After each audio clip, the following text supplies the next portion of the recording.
వాక్య భాగము యెషయా గ్రంథము 14వ అధ్యాయము. మన మధ్యనున్న సుహాసిని గారు వచ్చి యెషయా గ్రంథము 14వ అధ్యాయం అంతా కూడా చదవాలని కోరుకుంటున్నాను. ఆ తర్వాత మన మధ్యనున్న ప్రసాద్ గారు వచ్చి క్లుప్తమైన ప్రార్థన చేయాలని కోరుకుంటున్నాను. యెషయా గ్రంథము 14వ అధ్యాయం.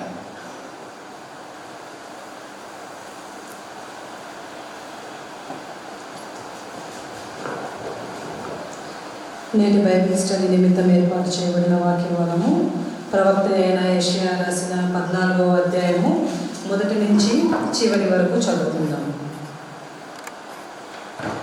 ఏలయనగా యెహోవా యాకోబునందు జారిపడును, ఇంకను ఇశ్రాయేలును ఏర్పరచుకొనును. స్వదేశములో నివసింపజేయును, పరదేశులు వారిని కలుసుకొందురు. వారు యాకోబు కుటుంబమును హత్తుకొని యుందురు. జనములు వారిని తీసుకొని వచ్చి వారి స్వదేశమున వారిని ప్రవేశపెట్టుదురు. ఇశ్రాయేలు వంశస్థులు యెహోవా దేశములో వారిని దాసులనుగాను పనికత్తెలనుగాను స్వాధీనపరచుకొందురు. వారు తమ్మును చెరలో పెట్టిన వారిని చెరలో పెట్టి తమ్మును బాధించిన వారిని ఏలుదురు. నీ బాధను, నీ ప్రయాసమును, నీ చేత చేయింపబడిన కఠిన దాస్యమును కొట్టివేసి యెహోవా నిన్ను విశ్రమింపజేయు దినమున నీవు బబులోను రాజును గూర్చి అపహాస్యపు గీతము ఎత్తి ఈలాగున పాడుదువు. బాధించిన వారు ఎట్లు నశించిపోయిరి, రేగుచుండిన పట్నము ఎట్లు నాశనమాయను. దుష్టుల దుడ్డుకలను మానని హత్య చేత జనములను క్రూరముగా కొట్టిన ఏలికల రాజదండమును యెహోవా విరుగగొట్టి ఉన్నాడు. వారు ఆగ్రహపడి మానని బలత్కారము చేత జనులను లోపరిచిరి. భూలోకమంతయు నిమ్మలించి విశ్రమించుచున్నది. జనములు పాడసాగుదురు. నీవు పండుకొనినప్పటి నుండి నరుకువాడెవడునూ మా మీదికి రాలేదని నిన్ను గూర్చి తమాల వృక్షములు, లెబానోను దేవదార వృక్షములు హర్షించును. నీవు ప్రవేశించుచుండగానే నిన్ను ఎదుర్కొనుటకై క్రింద పాతాళమున నీ విషయమై కలవరపడుచున్నది. అది నిన్ను చూచి ప్రేతలను రేపుచున్నది. భూమిలో పుట్టిన సమస్త శూరులను, జనముల రాజులనందరినీ వారి వారి సింహాసముల మీద నుండి లేపుచున్నది. వారందరూ నిన్ను చూచి నీవు మావలే బలహీనుడవైతివా, నీవు మా పోటీవాడవైతివా అందురు. నీ మహాత్యమును, నీ స్వరమండలముల స్వరమును పాతాళమున పడవేయబడిను. నీ క్రింద పురుగులు వ్యాపించును, కీటకములు నిన్ను కప్పును. తేజో నక్షత్రమా, వేకువ చుక్క, నీవెట్లు ఆకాశము నుండి పడితివి. జనములను పడగొట్టిన నీవు నేల మట్టము వరకు ఎట్లు నరకబడితివి. నేను ఆకాశములకు ఎక్కిపోయేదను, దేవుని నక్షత్రములకు పైగా నా సింహాసనమును వీక్షింతును. ఉత్తర దిక్కునున్న సభాపర్వతము మీద కూర్చుందును, మేఘమండలము మీదికి ఎక్కుదును. మహోన్నతితో నన్ను సమానునిగా చేసుకొందును అని నీవు మనసులో అనుకొంటివి గదా. నీవు పాతాళమునకును నరకములో ఒక మూలకు త్రోయబడితివే. నిన్ను చూచువారు నిన్ను నిదానించి చూచుచూ ఇట్లు తలపోయుదురు. భూమిని కంపింపజేసి రాజ్యములను వణికించినవాడు ఇతడేనా? లోకమును అడవిగా చేసి దాని పట్టణములను పాడు చేసినవాడు ఇతడేనా? తాను చెరపట్టిన వారిని తమ నివాస స్థలమునకు పోనీయని వాడు ఇతడేనా? జనముల రాజులందరూ ఘనత వహించిన వారే తమ తమ నగరులందు నిద్రించుచున్నారు. నీవు సమాధి పొందక పారవేయబడిన కొమ్మవలేనున్నావు. ఖడ్గము చేత పొడవబడి చచ్చిన వారి శవములతో కప్పబడిన వాడవైతివి. త్రొక్కబడిన పీనుగుల వలె నైతివి. బిలము యొక్క రాళ్ల యొద్ద దిగుచున్న వాని వలె ఉన్నావు. నీవు నీ దేశమును పాడు చేసి నీ ప్రజలను హతమార్చితివి. నీవు సమాధిలో వారితో కూడా కలిసి ఉందువు. దుష్టుల సంతానము ఎన్నడూను జ్ఞాపకమునకు తేబడదు. వారు పెరిగి భూమిని స్వతంత్రించుకొని పట్టణములతో లోకమును నింపకుండునట్లు తమ పితరుల దోషమును బట్టి తమ కుమారులను వధించుటకు దొడ్డి సిద్ధపరచుడి. సైన్యములకు అధిపతియగు యెహోవా వాక్కు ఇదే. నేను వారి మీదికి లేచి బబులోనులో నుండి నామమును శేషమును కుమారుని మనుమని కొట్టివేసేదనని యెహోవా సెలవిచ్చుచున్నాడు. నేను దానిని తుంబోడికి స్వాధీనముగాను నీటి మడుగులుగాను చేయుదును. నాశనమును చీపురు కట్టతో దాన్ని తుడిచివేసేదను అని సైన్యములకు అధిపతియగు యెహోవా సెలవిచ్చుచున్నాడు. సైన్యములకు అధిపతియగు యెహోవా ప్రమాణపూర్వకముగా ఇలాగు సెలవిచ్చుచున్నాడు. నేను ఉద్దేశించినట్లు నిశ్చయముగా జరుగును, నేను యోచించినట్లు స్థిరపడును. నా దేశములో అశ్షూరును సంహరించెదను, నా పర్వతముల మీద వారిని నలుగద్రొక్కెదను. వాని కాడి నా జనుల మీద నుండి తొలగిపోవును, వాని భారము వాని భుజము మీద నుండి తొలగింపబడును. సర్వలోకమును గూర్చి నేను చేసిన ఆలోచన ఇదే. జనములందరి మీద చాపబడిన బాహువు ఇదే. సైన్యములకు అధిపతియగు యెహోవా దాన్ని నియమించి ఉన్నాడు. రద్దు పరచగలవాడెవడు? బాహువు చాచినవాడు ఆయనే. దాన్ని త్రిప్పగలవాడెవడు? రాజైన ఆహాజు మరణమైన సంవత్సరమున వచ్చిన దేవోక్తి. ఫిలిష్తియా, నిన్ను కొట్టిన దండము తుత్తనీయలుగా విరవబడినని అంతగా సంతోషింపకుము. సర్పబీజము నుండి మిడునాగు పుట్టును, దాని ఫలము ఎగురు సర్పము. అప్పుడు అతి బీదలైన వారు భోజనము చేయుదురు, దరిద్రులు సురక్షితముగా పండుకొందురు. కరువు చేత నీ బీజము చంపెదను, అది నీ శేషమును హతము చేయును. గుమ్మమా, ప్రలాపింపుమి, పట్టణమా, అంగలార్పుమి. ఫిలిష్తియా, నీవు బొత్తిగా కరిగిపోయి ఉన్నావు. ఉత్తర దిక్కు నుండి పొగ లేచుచున్నది. వచ్చువారి పటాలములను వెనుకదీయువాడు ఒకడునూ లేడు. జనముల దూతకియ్యబడిన ప్రత్యుత్తరమేది? యెహోవా సీయోనును స్థాపించి ఉన్నాడు. ఆయన జనులలో శ్రమనొందిన వారిని దాని ఆశ్రయింతురు అని చెప్పవలెను. దేవుడు చదవబడిన వాక్యం మన వినికిడిలో దీవించుగాక.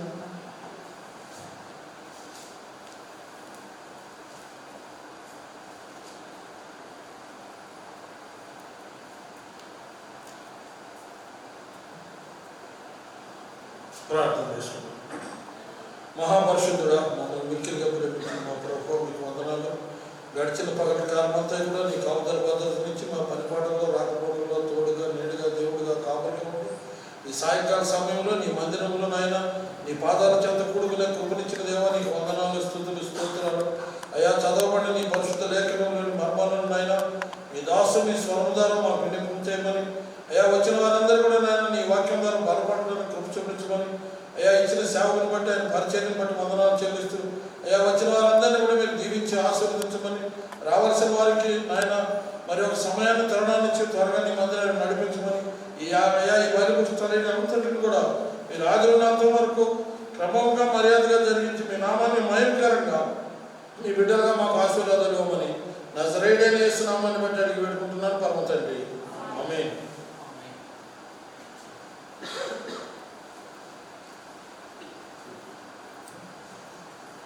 Thank you sir. వాక్యము చదివిన సుహాసిని గారికి, అలాగే ప్రార్థన చేసిన ప్రసాద్ గారికి కృతజ్ఞతలు.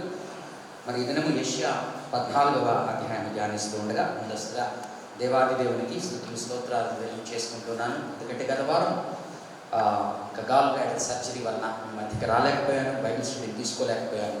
అయినప్పటికీ మన సంఘం వారు దాన్ని తీసుకొని మీ ప్రార్థనల ద్వారా దేవుని యొక్క స్వస్థత ద్వారా మరలా మీ మధ్య ఉంచినందుకు దేవాది దేవునికి కృతజ్ఞతాస్తుతులు తెలియజేసుకుంటున్నాను.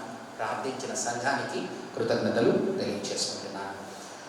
మరి యెషయా 14వ అధ్యాయం అంతా కూడా బబులోను రాజు గురించి మాట్లాడబడుతున్నది. బబులోను దేశం గురించి, బబులోను రాజు గురించి. 13వ అధ్యాయం అంతా కూడా ఆ యొక్క బబులోను రాజు గురించి మాట్లాడి ఉంటుంది. 22వ అధ్యాయము ఆఖరి వచనం చదువుతాం చూడండి. 13వ అధ్యాయము 22వ వచనము ఆఖరి భాగము. ఆ దేశమునకు కాలము సమీపించి ఉన్నది, దాని దినములు సంకుచితములు. ఆ దేశమునకు కాలము సమీపించి ఉన్నది, దాని దినములు సంకుచితములు. అలాగనే మనం 14వ అధ్యాయాన్ని చూసుకుంటే అక్కడక్కడ బబులోను అని రాయబడి ఉంటుంది కాబట్టి అది బబులోను గురించి మనకు స్పష్టంగా తెలుస్తుంది. బబులోను రాజ్యము దేనికి సాదృశ్యంగా నిలబడుతుంది అన్నది ఫస్ట్ మనం అర్థం చేసుకోవాలి. ఆనాటి సమయంలో యెషయా ప్రవక్త ఈ యొక్క అధ్యాయం రాసే సమయానికి బబులోను రాజు కానీ బబులోను దేశం కానీ ఆ యొక్క హిస్టరీలో ల్యాండ్స్కేప్లో ఇంకా అగ్రగణ్యమైన రాజ్యముగా రాలేదు. అప్పటికి అగ్రగణ్యంగా ఉన్న రాజ్యము అష్షూరు రాజ్యము. కానీ బబులోను రాజ్యము, బబులోను రాజులు అష్షూరుకు ముళ్ళుగా ఉంటూ భవిష్యత్తులో రాబోయేటువంటి రాజ్యముగా, దేశముగా నిలబడి ఉన్నారన్నమాట. కాబట్టి బబులోను గురించి మాట్లాడినప్పుడు మనం ప్రకటన గ్రంథంలో కూడా బబులోను గురించి చూస్తాం. బబులోను అనే మాట అలాగనే మనం ఆదికాండము 11వ అధ్యాయంలో బాబేలు గోపురము చూస్తాము. ప్రకటన గ్రంథం ఆఖరి అధ్యాయంలో కనుక చూస్తే బబులోను గురించి చూస్తాం.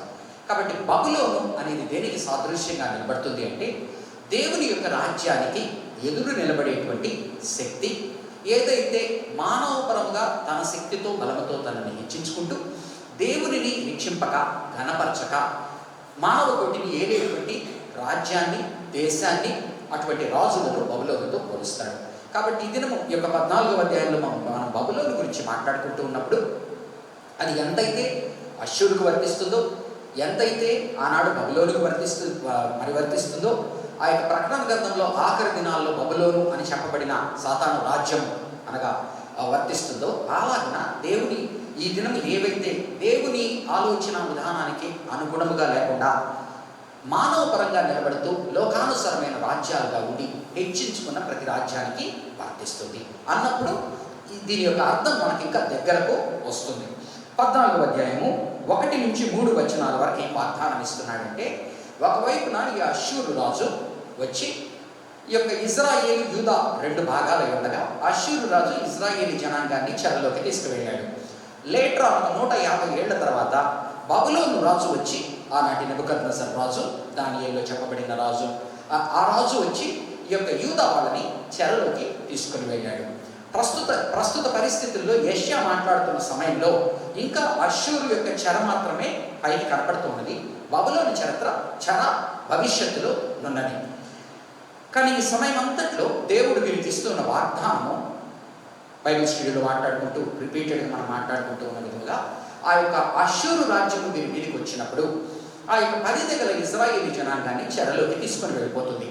ఆ తర్వాత 2 తెగలైన బబులోను రాజ్యాన్ని యూదా రాజ్యమును బబులోను వారు చెరలోకి తీసుకువెళ్తారు. కాబట్టి ఈ సమయం వరకు బబులోను రాజ్యము వీరిని చెర తీసుకోబోయే సమయం వరకు కూడా, అంటే దట్ మీన్స్ ఈ 722 BC నుంచి 570 BCలో రాసేటువంటి వారిని, వాటి ప్రవచనాలన్నీ కూడా ఇజ్రాయేలు అనేది దేశంగా 10 తెగలు ఉన్నప్పుడు ఇజ్రాయేలు అనేటువంటి దానికి వర్తిస్తుంది అని మనం జాగ్రత్తగా చదువుకోవాలి అని పదే చెప్పి ఉన్నాను. ఎప్పుడైతే ఆయన బబులోను గురించి మాట్లాడతాడో అప్పటికి ఇజ్రాయేలు అనే దేశమే లేదు, యూదా దేశము మాత్రమే మిగిలి ఉన్నది. యూదా దేశాన్ని చెరలోకి తీసుకెళ్ళాడు. కానీ ఈ 3 వచనాల్లో మరలా ఆయన యాకోబు ఇజ్రాయేలీ అని మాట్లాడుతున్న సమయంలో బబులోను రాజును ఉద్దేశించుతూ మాట్లాడుతున్నాడు గనక ఇది దేవుని ప్రజల గురించి మాట్లాడుతూ ఉన్నాడు.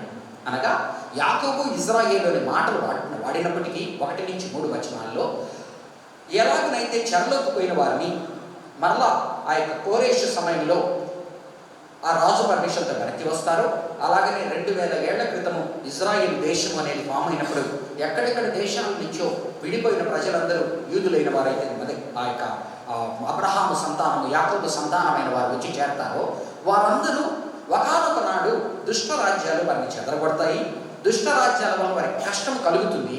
అయినప్పటికీ ఆ ఇజ్రాయేలు దేవుడు అనగా దేవుని ప్రజల యొక్క దేవుడు ఈ ఇజ్రాయేలును యూదాని ఒకనాడు కలుపుతాడు. అదే మనం ఈరోజు యూదా గోత్రీకులైతే మనకి ఒక డయాస్పోరా నుంచి ఆ ఇజ్రాయేలు వెళ్ళినట్టు తెలుసు. కానీ వారు బెన్ మెనెషే అంటారు. ఎక్కడెక్కడైతే అస్సాంలో రకరకాల చోట్ల ఉన్న వారందరూ కూడా ఎవరైతే యూదులై ఉన్నారో వారందరూ మా ఇజ్రాయేల్ దేశానికి రాండి అని పిలుస్తున్నప్పుడు, అలాగే మనము ప్రభు యొక్క సువార్తల సమయంలో ఆ యొక్క సిమోన్ని ఆ యొక్క ఆషేర్ గోత్రికురాళ్ళు చూపించే దాని యొక్క వెనక భాగంలో అర్థం ఏంటంటే, ఒకనాడు ఈ చెదరగొట్టబడిన దేశాలు, చెదరగొట్టబడిన ప్రజలను ఆయన ఓదారుస్తాడు, దగ్గర తీస్తాడు. కాబట్టి 1-3 వచనాలు ఒకవైపున బబులోను రాజ్యం వైపున తీర్పు పలుకుతూ తన దేవుని ప్రజలైన వారికి ఓదార్పును ఊరటను ఇస్తున్నాడు. ఓకే, 14వ అధ్యాయము 1-3 వచనాలు. ఏలయనగా యెహోవా యాకోబునందు జాలిపడును. యొక్క జాలిపడును అనే వర్డ్ కనికరము, తల్లి యొక్క ప్రేమల నుంచి, తల్లి యొక్క పేగుల నుంచి వచ్చేటువంటి మాట వాడబడి ఉంటుంది. ఇంకను ఇజ్రాయేలును ఏర్పరచుకొనును అంటే ఆయన ఉగ్రత ఉన్నప్పుడు ఇజ్రాయేలు తృణీకరించినట్లుగా ఎన్నోసార్లు కనపడుతుంది. ఇక్కడ ఇజ్రాయేలు అంటే దేవుని ప్రజలు. హోషేయ గ్రంథంలో వాటిలో ఇజ్రాయేలు నా ప్రజలే కాదుపో అంటున్నాడు. కానీ ఎవరినైతే నా ప్రజలు కానన్నానో వారిని మళ్ళా నా ప్రజలు అంటాను అన్నాడు. ఆ వచనాన్ని వర్తించుకొని అన్యులమైన మనమందరముగా అపోస్తలుడైన పౌలది రోమేలకు రాసిన 9లో అన్యులకు వర్తిస్తాడు. అనగా ఒకనాడు ఆయన ఎన్నికలు ఉన్నవారిని ఆయన యందు సరిగ్గా లేనప్పుడు ఆయన కోపపడి తృణీకరించిన వారిని అందరినీ మళ్ళా జాలిపడి తన దానికి దగ్గరికి తీసుకుంటాను అనే ఆదరణ. ఇంకను ఇజ్రాయేలును ఏర్పరచుకున్నాను. I will again choose Israel. Israel అనగా ఇక్కడ దేవుని ప్రజలు. వారిని స్వదేశంలో నివసింప చేయను, పరదేశులు వారిని కలిసి కొందరు. వారు మాత్రమే కాకుండా ఆ రోజు ఎలాగైతే నిర్గమకాండంలో 6 లక్షల మంది కాల్బలంతో నేను యూత్ మధ్య మాట్లాడుతున్నప్పుడు ఈ మధ్య 2-3 సార్లు చూపించాను. 12వ అధ్యాయంలో కనుక నిర్గమకాండంలో చూస్తే ఆ యొక్క చెరలో నుంచి, ఐగుప్తు చెరలో నుంచి వెళ్ళిన వారు not just Jacob's 12 Sons generations, many people, చాలామంది అణగదొరకబడిన వారు ఐగుప్తు చెరలో వేరే వేరే ఉన్న వాళ్ళందరూ కూడా వీళ్ళతో కలిసి బయటకు వెళ్తారు. దేవుడు వారిని కూడా తమ ప్రజానికగా చేసుకుంటాడు. అలాంటి వాళ్ళలోనే ఒకడు మనకు గనక చూస్తే కాలేబు. ఆ యొక్క దీనిలో యూదా గోత్రం కిందకు వస్తాడే కానీ కాలేబు యొక్క పూర్వాపరాలు కనుక చూస్తామంటే కెరీసీయుడైన ఇటువంటి మాటలు మాట్లాడతాడు. కాబట్టి ఆయన ప్రజలైన వారితో పాటు ఇంకా కొంతమందిని చేరుస్తాడు. ఒకనాడు ఎలాగనైతే ఐగుప్తు చెరలో నుంచి బయటికి వచ్చినప్పుడు ఓన్లీ ఈ యొక్క యాకోబు సంతానమైన వారు మాత్రమే కాకుండా 6 లక్షల కాల్బలంలో ఇంకా ఎంతోమంది వారితో వచ్చినట్లుగానే రానున్న దినాల్లో ఆయన ఇశ్రాయేలును తిరిగి తన వైపునికి పిలుచుకున్నప్పుడు మిగతా వారిని చేరుస్తాడు. దాంట్లో ఆధ్యాత్మికంగా మనం కనుక తీసుకోవాలి అంటే మనం అలాంటి అన్యుల నుంచి వచ్చిన ప్రజలుగా ఆత్మీయంగా చేర్చబడిన వారమని మనం దాని నుంచి ఒక పాఠము తీసుకొనవచ్చు. వారిని స్వదేశంలో నివసింపజేయును, పరదేశులు వారిని కలుసుకొందురు. అనగా చెరప్పుడు వారి దేశాన్ని వదిలిపోయి విడిపోయి అవమానంతో వెళ్ళారు. ఇప్పుడు మరలా ఎవరెవరైతే తీసుకుపోయే వాళ్ళు వెనక్కి తెస్తారు. వారు మాత్రమే కాకుండా ముందర 100 మంది ఉంటే ఇప్పుడు 200 మంది అయ్యేటట్టుగా ఆయన చేస్తారు. వారు యాకోబు కుటుంబమును హత్తుకొని యుందురు. జనములు వారిని తీసుకొని వచ్చి వారు యాకోబు కుటుంబమును హత్తుకొని యుందురు. మీరు 4, 5, 6 అధ్యాయాలు ఎక్కడ చదివాము. అక్కడ ఏమంటారు, ఒక 4 పట్టుకొని ఇశ్రాయేలీ పట్టుకుంటారట. వారి పేరు తీసుకోవడానికి ఇష్టపడతారట. రండి వెళ్దాము, సియోను కొండ దగ్గరికి వెళ్దాము, అక్కడ దేవుని యొక్క మహిమ బయలుపరచబడుతుంది. అలాంటి దినాల గురించి మాట్లాడుతున్నాడు. జనములు వారిని తీసుకుని వచ్చి రివర్స్ ఎక్సైల్ అనగా చెర. ఎజ్రా సమయంలో, నెహెమయా సమయంలో జరిగినది ఏంటి? ఆ యొక్క జెరుబ్బెబెలు రాజు వీళ్ళందరూ రివర్స్ ఎక్సైల్, మళ్ళీ వెనక్కి వాళ్ళు వస్తున్నారు. జనములు వారిని తీసుకుని వచ్చి వారి స్వదేశము వారికి ప్రవేశ పెట్టుదురు. ఇశ్రాయేలు వంశస్థులు యెహోవా దేశంలో వారిని దాసులుగాను పనిగత్తలుగాను స్వాధీనపరచుకొందురు. అనగా ఇశ్రాయేలు వారు వారి యొక్క ఆలోచన విధానం ఎప్పుడు కూడా మేము తల ఇంకొకరు తోక, వారి కింద మనం కలవస్తాం. మనము నూతన నిబంధన బోధన ప్రకారం మనం అర్థం చేసుకోవాల్సింది, ఎప్పుడైతే దేవుడు అన్యుల్ని వారి కింద పెట్టాడు అంటే ఫస్ట్ ఆత్మీయంగా ఆశీర్వదించి సమాన భాగం ఇచ్చే తర్వాత వాళ్ళ కింద పెట్టి ఉన్నాడు అని గుర్తు చేసుకోవాలి. వారు తమను చెరలో పెట్టిన వారిని చెరలో పెట్టి తమను బాధించిన వారిని ఏలుదురు. అనగా ఒకనాడు క్యాప్టివ్స్గా ఉన్నవాళ్ళు ఇప్పుడు వారు క్యాప్టర్స్గా ఉండేటువంటి స్థితికి వచ్చారు అంటున్నాడు. వస్తారు 4వ అధ్యాయం నుంచి 10వ వచనం వరకు, 4వ అధ్యాయం నుంచి 10వ వచనం వరకు ఈ యొక్క బబులోను రాజు ఎదుగుతాడు, పడిపోతాడు.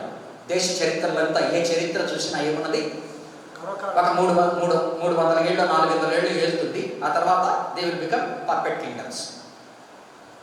అలాగనే బబులోను రాజు ఎవరైతే హెచ్చించుకున్నాడో ఆ రాజు ఎలాగో పడిపోతాడు. అనగా దేవునికి విరుద్ధంగా నిలబడిన ఈ రాజ్యం గురించి ఆయన మాట్లాడుతున్న మాటలు. అదే తీరులో ఒకనాడు బబులోనుకు జరిగినది. ఆఖరి దినాల్లో ఆ రోజు బబులోను అనిపించుకోబడిన పడబోయేటువంటి అంత్యకాలంలో ఇలాంటి బబులోనులు, ఇలాంటి ఈరోజు ఎవరైతే అగ్రగణ్యులు అనుకుంటున్నారో అలాంటి వారు అంత్యకాలంలో నిలబడి ఉంటారు. వాటిని అందరినీ కట్టగడుతూ మాట్లాడుతున్నది ఏంటంటే, హెచ్చించుకున్న వారందరినీ కూడా ఆయన ఏ విధంగా తగ్గిస్తాడు. ఆ తగ్గించిన సమయంలో దేవుని ప్రజలైన నీవు నేను దాన్ని చూసి ఒక పద్యము రాసేటట్టుగా, ఒక కవిత్వం రాసేటట్టుగా, ఒక కావ్యం రాసేటట్టుగా చేస్తానంటున్నాడు. 4వ వచనం నుంచి 10వ వచనం వరకు ఇదంతా కూడా బబులోను రాజు ఏ విధంగా అగ్రగణ్య స్థానం నుంచి, బబులోను దేశము రాజ్యము అంటున్నప్పుడు లిటరల్గా కొంతవరకే బబులోను, కానీ దేవునికి ఎవరైతే హెచ్చించుకుని ఎదురు నిలబడతారో వారి పరిస్థితి, వారు పడిపోయినప్పుడు ఏమి జరుగుతుంది. నీ బాధను, నీ ప్రయాసమును, నీ చేత చేయింపబడిన కఠిన దాస్యమును కొట్టివేసి యెహోవా నిన్ను విశ్రమింపచేయు దినమున నీవు బబులోను రాజును గూర్చి అపహాస్యపు గీతము ఎత్తి ఇలాగున పాడుదు. Taunt song. ఒకనాడు ఎవరైతే నిన్ను అవమానించారో వారి గురించి నీవు ఇలాగున ఎక్స్ప్రెస్ చేస్తావు. బాధించువారు ఎట్లు నశించిపోయిరి, ఎవరైతే దేవునికి విరుద్ధంగా నిలబడి తమను తాము హెచ్చించుకొని అతిశయించుకొని దేవుని ప్రజల వారిని తక్కువ చేస్తారో వారు ఒకనాడు పడిపోవలసినదే. దేవుని ప్రజలను ఆయన ఎప్పుడు కాపాడతాడు, నిలబెడతాడు. బాధించిన వారు ఎట్లు నశించిపోయిరి. ఇదంతా కూడా వీరెత్తి రాసేటువంటి పద్యము, రాసేటువంటి కావ్యము, టాంట్ సాంగ్ అన్నమాట. బాధించిన వారు ఎట్లు నశించిపోయిరి, రేగచుండిన పట్టణము ఎట్లు నాశనమో ఆయను. మీరు ప్రకటన గ్రంథం 19వ అధ్యాయంలో 18, 19వ అధ్యాయంలో జరిగితే చూస్తే ఏ విధముగా అయితే ఈ రోజున్న ఎకనామిక్ సిస్టమే కాదు, భవిష్యత్తులో ఏ ఎకనామిక్ సిస్టమ్స్ రాబోతాయో ఎలాగనైతే హెచ్చించుకుంటారో. ఎప్పుడూ సముద్రం ఉంటుంది, సముద్ర వర్తకత్వం అనేది ఉంటుంది. ఏ సముద్రానికి ఆ ఛానల్స్కి ఒక దాని ఏమంటారు ప్రాధాన్యత ఉంటుంది. అలాగా బిజినెస్ అనేది రకరకాలుగా అవుతూ ఉంటుంది. ఆఖరికి బిజినెస్ నడిపేదంతా కూడా ఏంటి, మానవుని హృదయంలో దేవునితో ఉంటే ఆనందముగా ఇచ్చి సంతృప్తిగా ఉంచుతాననే దానికన్నా హెచ్చి తనకు కావలసిన దానికన్నా పక్కన వాడి నుంచి ఇంకా ఎక్కువ లాక్కొని పక్కన వాడికి లేకుండా చేస్తూ వెళ్ళేటువంటి పరిస్థితులు. రేగచుండిన పట్టణము ఎట్లు నాశనమాయను, దుష్టుల దుడ్డుకర్రను. దుడ్డుకర్ర అనగా వారి యొక్క స్కెప్టర్. ఇప్పుడు రాజు చేతిలో ఏముంటుంది, దండన ఉంటుంది. సో దుడ్డుకర్ర రెండు విధాలుగా ఉపయోగపడుతుంది. ఒకటే లేదా అతని అధికారానికి చిహ్నం. దుష్టుల దుడ్డుకర్రను, మానని హత్య చేత జనములను క్రూరముగా కొట్టిన ఏలికల రాజదండమును. ఆ రాజదండము అరాచకముగా ఉపయోగించినప్పుడు దుడ్డుకర్ర. మానని హత్య చేత జనములను క్రూరముగా కొట్టిన ఏలికల రాజదండమును యెహోవా విరగగొట్టి ఉన్నాడు. ఎవరు విరగగొట్టి ఉన్నారు? యెహోవా విరగగొట్టి ఉన్నాడు. ఆయన సమయంలో ఆయన విరగొడతాడు. అంతవరకు దేవుని ప్రజలైన వారు ఏ విధంగా అయితే ఇజ్రాయేలు యూదా ఆత్రపడి దేవుని నుంచి తప్పిపోయారో అలాగ తప్పిపోకుండా మనము దేవుని యందు వేచి ఉన్నప్పుడు, మనము ఎవరైతే మన మీద హెచ్చించుకొని దేవుని ప్రజల మీద ఉంటారో వారి మీద మనము పాడేటప్పుడు చేసే కార్యం చేసేవాడు ఎవడు? యెహోవా. ఓకే, యెహోవా విరగగొట్టి ఉన్నాడు. వారు ఆగ్రహపడి మానని బలాత్కారము చేత. చూడండి, 5వ వచనంలో మానని హత్యలు అంటున్నాడు, 6వ వచనంలో మానని బలాత్కారము అంటున్నాడు. మానని బలాత్కారము చేత జనములను లోపరిచిరి. అనగా with violence, without taking consideration of others opinions, they use to rule roost అన్నమాట. ఓకే, బలాత్కారం చేత జనములను లోపరిచిరి. భూలోకమంతయు నిమ్మడించి విశ్రమించుచున్నది, జనములు పాడు సాగుదురు. వాడు కనకపోతే ఎలాగనైతే దుష్టుడు రాజ్యం వెళుతున్నప్పుడంట రాజ్యంలో నీతిమంతులు దాక్కుంటారంట. ఎప్పుడైతే నీతిమంతులు ఏలడం ప్రారంభిస్తారో బయటికి ప్రజలందరూ వచ్చి ఆనందించడమో ప్రారంభిస్తారంట. భూలోకమంతయు నిమ్మళించి విశ్రమించుచున్నది. క్వయట్, రెస్ట్, రెండు.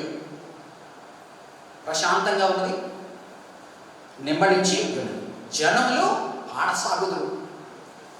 ఆనాడు బబులోను రాజ్యంలో మమ్ములను ఈ ఇజ్రాయేలు దేశం గురించి పాటలు పాడమని అడిగింది. బానిసత్వంలో ఉన్న దేశంలో పాటలు ఎలాగునా అడగలము అన్నవారు ఇప్పుడు పాటలు పాడసాగారు. నీవు పండుకొనినప్పుడు నరు చెట్లు అనగా మనుషులు ఈ విధంగా ఆలోచిస్తూ ఉంటే, ఒకవేళ చెట్లకే కనుక మాటిస్తే, ఒకవేళ జంతువులు మాట్లాడితే అంటాం కదా. సో సృష్టి అంతా కూడా వారి అరాచకత్వాన్ని బట్టి ఏ విధమైన దారుణమైన స్థితిలో ఉందంటే, వారు దేవదారు వృక్షాలు యొక్క గొప్ప గొప్ప వృక్షాలని దేవుడు తనను తాను ప్రదర్శించుకోవడానికి ఇవ్వబడిన న్యాచురల్ రిసోర్సెస్ అని. కానీ మనం గమనించామంటే మానవుడు ఏం చేస్తాడు, ఆ చెట్లని కొంతవరకే తనకు ఉపయోగానికి ఉపయోగించుకుంటాడు, ఎక్కువ దాన్ని వ్యర్థపరచుకోవడానికి చేస్తాడు. కాబట్టి దేవదారు వృక్షాలు, ఆ వృక్షాలు దేవుని ఘనతను సాటుతూ తలెత్తుకొని నిలబడేటువంటి వాటిని బబులోను రాజు, అష్షూరు రాజులు వెళ్ళి they have become very famous in felling the trees. కాబట్టి ఆ చెట్లు మాట్లాడుతున్నాయంట, నువ్వు పడిపోయినప్పటి నుంచి మా మీదకి ఆ యొక్క గొడ్డలు పట్టుకొని నరికేదానికి వచ్చిన వాడు లేకున్నాడు, మేము ఆనందంగా ఉన్నాము అంటున్నాయంట. నీవు పండుకొనినప్పటి నుండి నరుకు వాడెవడు నా మీదికి రాలేదని నిన్ను గూర్చి తమాల వృక్షములు లెబోనాను దేవదారు వృక్షములు హర్షించును. ఒక పక్కన దుష్టుడి చేతుల్లో నుంచి తప్పించుకున్నప్పుడు, వాడిని అణగగొట్టబడినప్పుడు మనుషులు ఆనందంతో పాడుతున్నారు. దాస్యంలో నుంచి బయటకు వచ్చిన వారు. ఏ విధంగా అయితే దుష్టుడు తనకు అనవసరమైన వాటిని సైతం కూడా తనకు లోపరుచుకోవడానికి చూస్తూ వాడికి చెట్లంటూ లేదు, పశువులంటూ లేదు, ఏ విధంగా చేస్తాడో అవి సైతము ఆనందిస్తున్నాయి, హర్షిస్తున్నాయి అని చెప్తున్నాడు. 9వ వచనం నుంచి 10వ వచనం వరకు పాతాళము ఏ విధంగా బబులోను రాజు కొరకు వేచి ఉండి పిలుస్తూ ఉన్నదట. బబులోను రాజు గురించి ఇప్పుడు మాట్లాడబోతూ ఏమంటున్నాడంటే, ఈ బబులోను రాజు తనను తాను ఆకాశానికి హెచ్చించుకోవడానికి ప్రయత్నించినప్పుడు చుట్టుపక్కల రాజులందరూ కూడా భయపడి వణికిపోయారు. చుట్టుపక్కల తను అణగగొట్టబడిన ప్రజలు భయభ్రాంతులై నోరు విప్పలేక ఉన్నారు. ఆ రాజు పడిపోయినప్పుడు, ఆ దేశము పడిపోయినప్పుడు, నాశనం అయిపోయినప్పుడు ప్రజలు స్వరము విప్పి ఆనందంగా పాడుతున్నారంట. సృష్టి యావత్తు ఆనందంగా పాడుతూ ఉన్నదంట. ఇది మాత్రమే కాక పాతాళము అతన్ని గేలి చేస్తూ, ఎగతాళి చేస్తూ, అపహాస్యము చేస్తూ పిలుస్తూ ఉన్నదంట లోపలికి. నీవు ప్రవేశించుచుండగానే నిన్ను ఎదుర్కొనుటకై క్రింద పాతాళము నీ విషయమై కలవరపడచ్చు ఉన్నది. పాతాళము ఇట్ ఈస్ ఇన్వైటింగ్. భూమిలో పుట్టిన సమస్త సూర్యులను, జనముల రాజులనందరినీ వారి వారి సింహాసనముల మీద నుండి లేపుచున్నది. అనగా కింద షియోలులో ఎంతోమంది ఇతనికన్నా పెద్ద రాజుల ముందర ఉన్నవాళ్ళు, నిమ్రోద్ రాజే కానివ్వండి, నోవాహు ఎదురుగా నిలబడిన రాజులే కానీ, చాలా మంది రాజులు అక్కడ లోపల ఉన్నారు పాతాళంలో ఆల్రెడీ. వారందరూ కూడా వేచి ఉండి పిలుస్తున్నారంట. నీ పని మా పనిలాగే అయిందా, రా రా అని. వారు సింహాసనాల నుంచి దిగారంట. అనగా నిజంగా సింహాసనాలు ఉన్నాయి అన్నట్టుగా కాదు, వారు ఇక్కడ అగ్రగణ్యులైనట్టుగానే వారు పాతాళంలో పోయినప్పుడు కూడా వారు అరాచకం చేస్తూనే ఉంటారు, పక్కన వాడిని పక్కన సరిపి రకరకాలుగా. సో వాళ్ళందరూ లేచారట. ఇప్పుడు జైల్లో పోతే జైల్లో దానంతా అదొక గవర్నమెంట్ ఉంటుంది, లోపల ఖైదీలు వాళ్ళకు ఒక రాజు ఉంటాడు, వాళ్ళలో ఒక దౌత్యం ఉంటుంది. అర్థమవుతుంది కదా. పైకి పోలీసు వాళ్ళు కానీ వాళ్ళ చేతుల్లో ఉన్నట్టుగా కనిపిస్తుంది. కింద దుష్టుడు ఎక్కడ పోయినా కూడా ఏం చేస్తాడు, వాడి రాజ్యాన్ని వాడు ఏర్పరచుకుంటూనే ఉంటాడు, వాడి స్మగ్లింగ్ నడుస్తూనే ఉంటుంది వాడి. అలాగనే వీరందరూ కూడా చనిపోయిన గొప్ప గొప్ప రాజులు, నీకన్నా ముందర వెళ్ళిన వాళ్ళు, నాకన్నా ముందర వెళ్ళిన వాళ్ళు బబులోను రాజును ఎదుర్కొంటూ అయిన నీ పని కూడా రా అని చెప్పి ఎగతాళి చేస్తూ పిలుస్తున్నారంట. క్రింద పాతాళము నీ విషయమై కలవరపడుచున్నది, అది నిన్ను చూచి ప్రేతలను రేపుచూ ఉన్నది. చనిపోయిన వ్యక్తి ఎక్కడికి వెళ్తాడు, పాతాళంలోకి వెళ్తాడు అని అర్థపడుతుంది. వాడు ఏమై ఉంటాడు అంటున్నాడు, ప్రేత అయి ఉంటాడు అంటున్నాడు.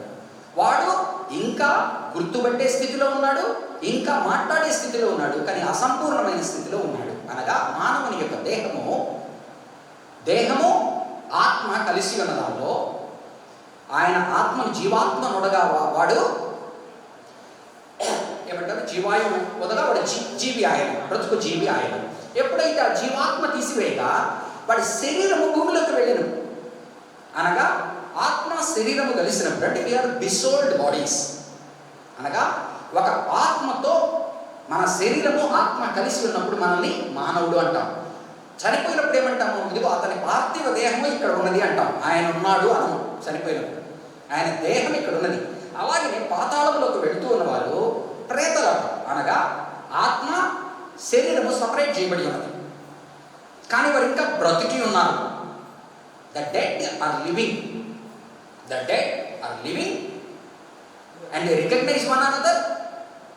అలాగే మనం పారబుల్స్ అంతా ఇదంతా కూడా ఏంటి, కనిపించని గ్లిమ్సెస్సే మనకి ఇస్తుంది. ఓల్డ్ టెస్టిమెంట్, న్యూ టెస్టిమెంట్ అంతా కూడా మరణం గురించి.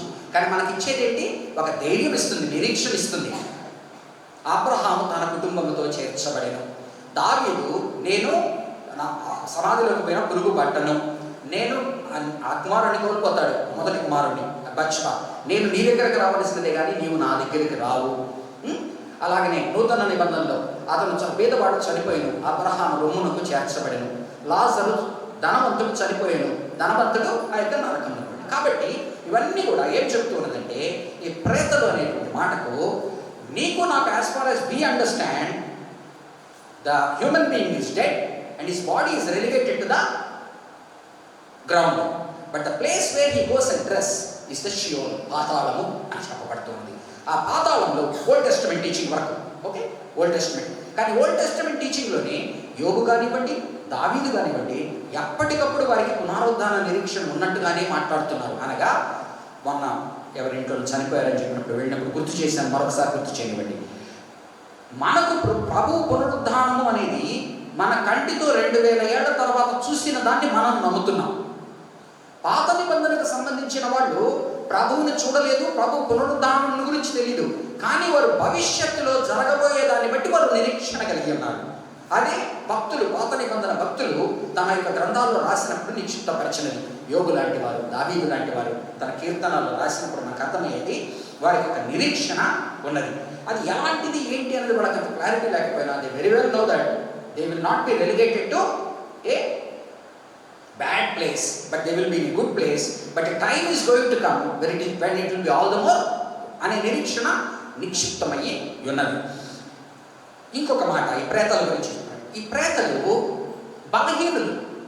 అనగా ఎందుకు ఈ మాటలు మాట్లాడుతున్నానంటే, ఇది మాట్లాడినప్పుడు మనం స్పిరిటిజం గురించి మాట్లాడుకోవాలి. బయట ఈరోజు చెప్తున్నదండి వైజా బోర్డు కానీ, ఆ యొక్క ప్రేతల్ని లేపడం కానీ, ఆ మాంత్రికులు సోదిగాళ్ళు చేయడమని, వీటికి అంతా ఏం చేస్తున్నామంటే మనము ప్రేతలు అనగా ఎవరైతే చనిపోయి కూర్చోబడ్డారో వారికి మనం ఎంత ప్రాముఖ్యత, ప్రాధాన్యత ఇస్తున్నామంటే స్పిరిట్ వరల్డ్కి, that they have more power than the living human beings అని ఇస్తున్నాం. అనగా బ్రతికి సజీవులైన వారికన్నా కూడా చనిపోయి పూడ్చబడి ప్రేతలుగా, ఆత్మలుగా తయారయ్యానుకోండి, వాట్ ఎవర్ వర్డ్స్ మన టెర్మినాలజీ, వారు బతికి ఉన్న మనుషుల కన్నా బలవంతులు, బ్రతికి ఉన్న మనుషులను వారు పీడించగలరు అనేటువంటి థియాలజీ బయట నడుస్తూ ఉంటుంది.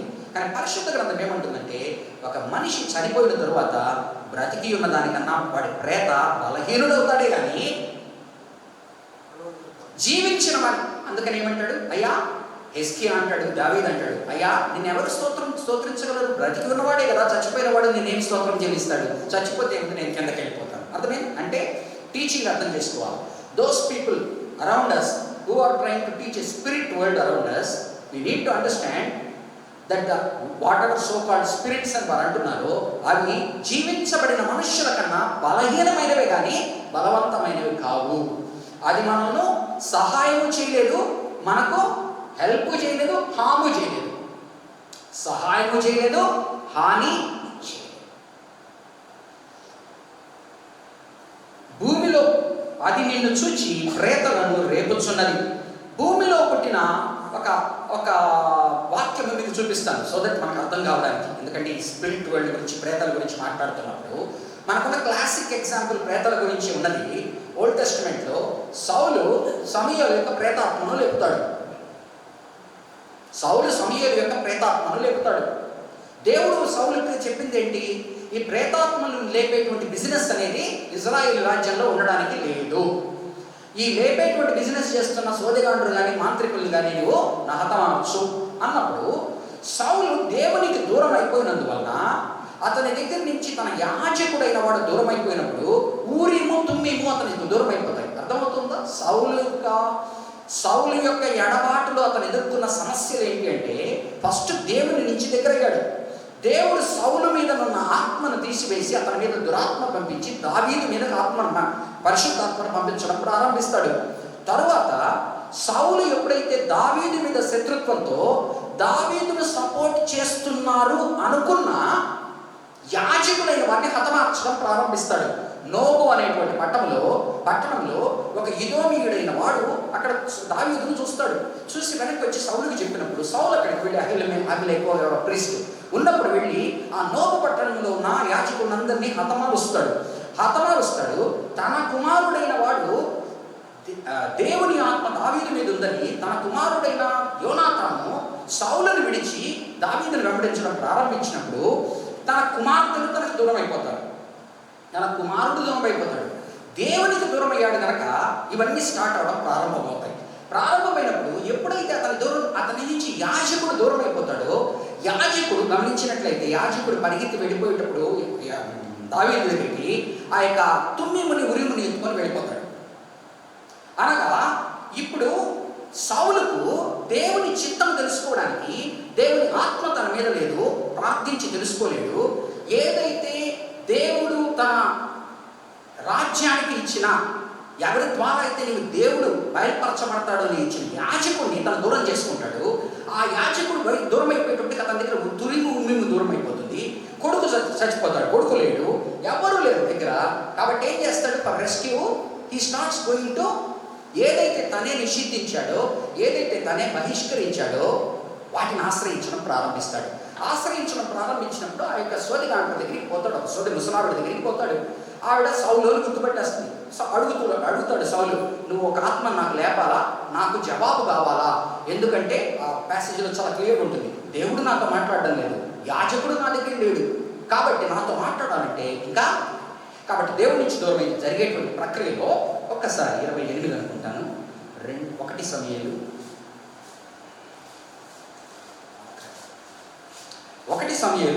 28వ అధ్యాయం 10వ వచనం నుంచి చదువు. అందుకు సౌలు యెహోవా జీవము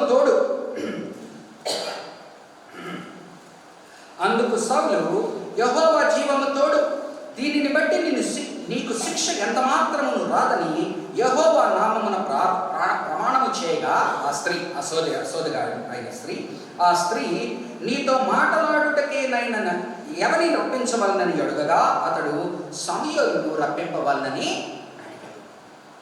ఆ స్త్రీ సమూయేలును చూచినప్పుడు ఏదో చేస్తుంది, మంత్రం వేస్తుందో ఏదో చేస్తుంది.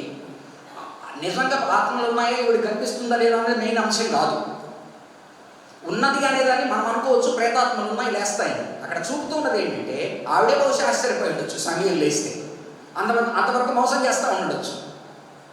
ఆ యొక్క పైథాన్ స్పిరిట్ పౌలు అపోస్తల కార్యంలో వెళ్తూ ఉన్నప్పుడు 17వ అధ్యాయంలో ఫిలిప్పీలో జరిగేదేంటి? ఒక ఆత్మను నమ్ముకొని ఒక వదలగొడుతూ బిజినెస్ చేసుకుంటూ ఉంటాడు. దేవుని ఆత్మ రాగానే ఆ దుష్ట ఆత్మ పోతుంది, పోగానే వాళ్ళ మీద తిరగబడే పరిస్థితికి వస్తుంది, వాడు బిజినెస్ పోతుంది. అలాగే ఇప్పుడు బిజినెస్ చేసుకుంటా ఉంది. సౌలు ఏంటంటే ఆవిడకి ఆశ చూపించాడు. సరేనయ్యా నువ్వు చెప్పావు కనుక లేపుతానన్నది, లేపడానికి ప్రయత్నించింది. ఇంతవరకు ఎవరైనా ప్రేతాత్మలు లేచారో లేదో మనకు తెలియదు. కానీ సౌలుతో మాట్లాడడానికి బ్రతికి ఉన్నప్పుడు ఏ యొక్క సమాచారం అయితే సమూయేలు దగ్గర తెప్పించాడో, చనిపోయిన సమూయేలు దగ్గర మళ్ళీ అదే చెప్పిస్తాడు. చూడండి, ఆ స్త్రీ సమూయేలును చూచినప్పుడు బిగ్గరగా కేక వేసి, నీవు సౌలువే. అప్పుడు గుర్తుపట్టింది ఇతను సౌలు. నీవు సౌలువే, నీవు నన్ను ఎందుకు మోసపుచ్చితవని సౌలుతో చెప్పగా రాజు, నీవు భయపడవద్దు, నీకు ఏమి కనపడినది ఆమె అడుగగా ఆమె, దేవతలలో ఒకడు భూమిలో నుండి పైకి వచ్చుట నేను చూస్తున్నాను అని. ఆవిడ సోదిగతి కనుక ఆవిడ దేవతలను నమ్ముతుంది, చచ్చిపోయిన వాళ్ళు దేవుళ్ళు అవతారం నమ్ముతుంది, దెయ్యాలు అవతారం రకరకాలు నమ్ముతుంది. ఆవిడ అండర్స్టాండింగ్ ఆవిడది. ఒకడు భూమిలో నుండి పైకి వచ్చుట నేను చూస్తున్నానని ఆయన. అందుకు అతడు ఏ రూపముగా ఉన్నాడని దానిని అడిగినందున, అది దుప్పటి కప్పుకొని ముసలివాడు ఒకడు పైకి వచ్చుచున్నాడు అనగా సౌలు అతడు సమూయేలు అని తెలుసుకుని సాగిలపడి నమస్కారము చేసెను. సమూయేలు, నన్ను పైకి రమ్మని నీవెందుకు తొందర పెట్టిందని సౌలును అడుగగా, సౌలు, నేను బహుశ్రమలో ఉన్నాను, ఫిలిష్తీయులు నా మీదికి యుద్ధమునకు రాగా దేవుడు నన్ను ఎడబాసి, నిన్ను ఆశ్రయించవలసిన పరిస్థితి ఎందుకు వచ్చింది? దేవుడు నన్ను ఎడబాసి ప్రవక్తల ద్వారానైనను స్వప్నముల ద్వారానైనను నాకేమీ సెలవీయక ఉన్నాడు. దిక్కుదోసని పరిస్థితికి వచ్చేశాడు. కాబట్టి నేను చేయవలసిన దానిని నాతో చెప్పుటకై నిన్ను పిలిపించి తిని అని ఆయన. సమూయేలు ఏం చెప్తాడు? ఇంకా నీతో నాకు సంబంధమే లేదు అన్నప్పుడు సౌలు అంగి పట్టుకుంటాడు. సమూయేలుకి అంగి చిరుగుతుంది. సమూయేలు దాంట్లో నుంచి కూడా యాజ్ అ పాస్టర్ ప్రవచనం ఇస్తాడు. నా అంగి ఏ విధంగా అయితే చిరిగిందో నీ రాజ్యం కూడా అలాగే చిరుగుతుంది పో. కాబట్టి నేను చేయవలసిన దాన్ని నాతో తెలియజెప్పుటకే నిన్ను పిలిపించి తిని అని. అందుకు సమూయేలు మళ్ళా సేమ్ మెసేజ్ ఇస్తున్నాడు. ఏదైతే అతను 16వ అధ్యాయంలో అమాలేకీయుల మీదకి యుద్ధము పోయినప్పుడు, అమాలేకీయుల మీద ఇతను దేవుడు అడిగిన విధంగా ప్రవర్తించినప్పుడు, తనను తాను మోసం చేసుకుని ప్రవక్త అయిన సమూయేలుని మోసం చేయాలని ప్రయత్నించి దేవుణ్ణి మోసం చేస్తున్న సమయంలో రెడ్ హ్యాండెడ్గా సమూయేలు పట్టుకో ఉంటాడు. అప్పుడు మరి గొర్రెలేంటి బర్రెలేంటి అన్నప్పుడు రకరకాలు చెప్తాడు. అప్పుడు ఒక మాట చెప్పిపోతాడు, అయిపోయింది నీ పని, నీకన్నా బెటర్ అయిన వాటిని నేను ఎన్నుకొని ఉన్నాను, వాడి మీద నేను నా ఆత్మని పెడతాను అని. యెహోవా నిన్ను ఎడబాసి నీకు మగవాడు కాక నన్ను అడుగుట వలన ప్రయోజనమేమి? దేవునికే నువ్వు దూరం అయిపోయిన తర్వాత ప్రవక్తగా యాజకుడిగా నా దగ్గరికి వస్తే ఏం ప్రయోజనం ఉంది? ఏం ప్రయోజనం లేదు. యెహోవా తన సత్యముగానే నెరవేర్చుకొనుచున్నాడు. నా ద్వారా ఆయన సెలవిచ్చి ఉన్నట్లు, whatever has been said earlier and repeating it, నా ద్వారా ఆయన సెలవిచ్చి ఉన్నట్లు నీ చేతి నుండి రాజ్యమును తీసివేసి నీ పొరుగువాడైన దావీదునకు దానిని ఇచ్చి ఉన్నాడు. యెహోవా ఆజ్ఞకు నీవు లోబడగా అమాలేకీయుల విషయంలో ఆయన తీక్షణమైన కోపము నెరవేర్చకపోయిన దానిని బట్టి యెహోవా నీకు ఈ వేళ ఈ ప్రకారము చేయించు ఉన్నాడు. నీవు నాకు ఎదురు తిరిగావు గనక, దేవునికి ఎదురు తిరిగావు గనక నీకు ఇది జరుగుతుంది. యెహోవా నిన్నును ఇశ్రాయేలీయులను ఫిలిష్తీయుల చేతికి అప్పగించును. యెహోవా ఇశ్రాయేలీయుల దండును ఫిలిష్తీయుల చేతికి అప్పగించును. రేపు నీవును నీ కుమారులను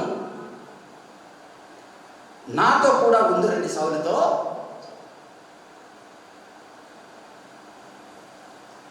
ప్రేతాత్మను లేపించి ఏం తెలుసుకున్నాడు? సమూయేలు ఏమైనా సహాయం చేయగలిగాడా? సమూయేలు హాని చేయలేకపోయాడు. బతికున్నప్పుడు ఏ మాట చెప్పాడు దాన్ని రిపీట్ చేశాడు. పైపెచ్చి వార్తని గిఫ్ట్ ఇచ్చిపోయాడు. రేపు నువ్వు నీ కుమారులు కూడా నేను ఎక్కడ ఉన్నానో ప్రేతాల్లాగా మీరు కూడా కిందకు వస్తారు. కాబట్టి ఈ యొక్క ప్రేతాత్మల విషయంలో వచ్చింది కనుక చూపిస్తున్నాను. వారి వారి సింహాసనముల మీద నుండి లేపుచున్నది. 9వ వచనము ఆఖరి భాగము. 10వ వచనం చదువుతున్నాను. వారందరూ నిన్ను చూచి నీవును మావలే బలహీనుడు అయితివా. అంతకన్నా ముందర ఎంతో మంది దేవునికి ఎదురు నిలబడి హెచ్చించుకొని తమను తాము ఏదో అనుకున్నారు. వారందరూ నిన్ను చూచి నీవును మావలే బలహీనుడవో అయితివా. అనగా ప్రేతాత్మలు ఏమంటున్నాయి? బ్రతికి ఉన్న జీవించబడిన వారి కన్నా బలహీనుడే కానీ బలవంతులు కాదు. నీవును మా బోటి వాడవు అయితివా అందురు. నీ మహాత్మ్యమును నీ స్వరమండలముల స్వరమును పాతాళములో పడవేయ. నీ మహాత్మ్యమును అనగా ఎంత పాంపెండ్ ఇది ఉంటుంది. ఆనాడు హేరోదు రాజుగా అక్కడ కూర్చున్నప్పుడు ఆ యొక్క ప్రజలందరూ కూడా హేరోదుతో తగు ఉంటుంది. అపోస్తల కార్యం 7వ అధ్యాయం 8వ అధ్యాయంలో ఉంటుంది. అందరూ వచ్చి మాకెవరు దిక్కులేరు కానీ ఆఖరికి హేరోదుతో కాంప్రమైజ్కి వస్తారు. హేరోదు అక్కడ ఎట్ట కూర్చో ఉంటాడు, భూషణాలు వేసుకొని వజ్రాలతో మెరిసిపోతూ కూర్చో ఉన్నప్పుడు ఆ వైభవాన్ని చూసి వాళ్ళు దేవుడే దిగి వచ్చేసాడు అంటే అతను కూడా నిజంగానే తానే దేవుడు అనుకుంటాడు. అతను దేవుణ్ణి గణపరచలేదు కనుక అక్కడికక్కడే కుప్పకొలి మరణించను అని రాయబడి. అంటే పాప్ అండ్ స్ప్లెండర్ అంటే ఒక రాజును ఆలోచించుకోండి. ఒక ప్రెసిడెంట్ దగ్గరికి వెళ్ళాలంటే, ఒక పెద్ద కంట్రీ ప్రెసిడెంట్ సమక్షంలోకి వెళ్ళాలంటే ఎంత రెడ్ టేపిజం ఉంటుందో ఆలోచించుకోండి. ఒక ఇండియన్ ప్రైమ్ మినిస్టర్ ఎదురుగా వెళ్ళాలంటే ఎలా ఉంటుంది? వాళ్ళ డ్రెస్సులు ఎలా ఉంటాయి, వాళ్ళ టేబుల్ ఎలా ఉంటాయి, ముందర పెట్టిన ఆహార పదార్థాలు రకరకాలు. సో ఏ పాంప్ అంటే అర్థమైంది కదా, అట్టహాసము, వైభవము, అవన్నీ కూడా ఏమైనా ఆఖరికి ఏమి. నీ మహాత్మ్యమును స్వరమండలముల స్వరమును పాతాళమున పడవేయబడిన. వాళ్ళు అధికారంలో ఉన్నప్పుడు వాళ్ళ నోటి మాట ఏ విధంగా ఉండి ఉండవచ్చు? స్వరమండలాలు, ప్రైడ్, గర్వంతో కూడిన మాట. ఆ మాటే శాస్త్రం అంటే ఏవో మాట్లాడి ఉంటారు. ఆఖరికి ఏమైంది?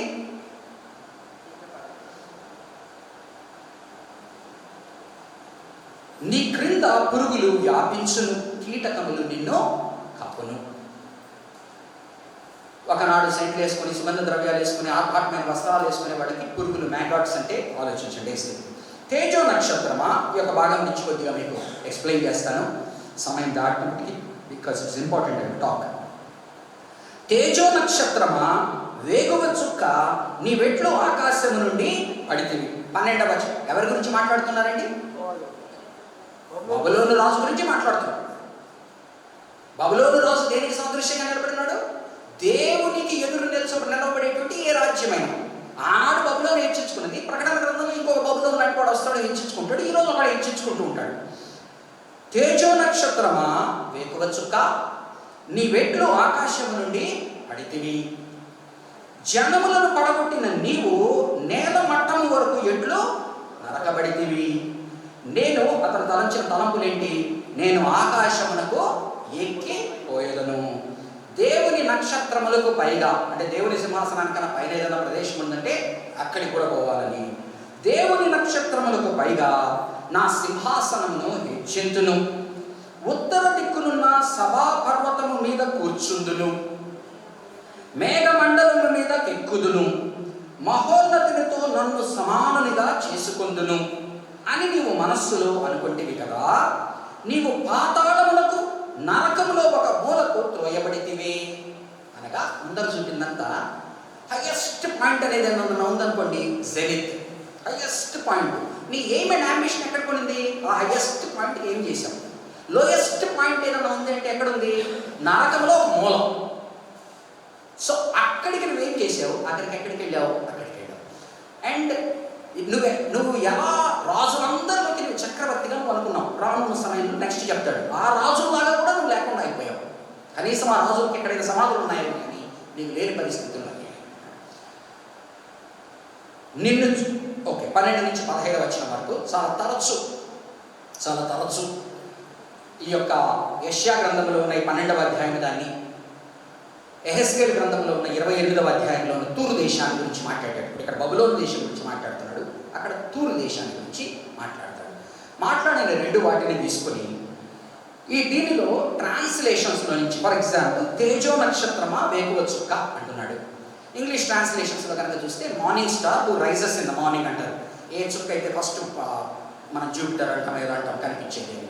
దాన్ని చిన్నగా మనకు వినండి. హీబ్రూలో ఆ పదము హెలెల్ అనే పదం.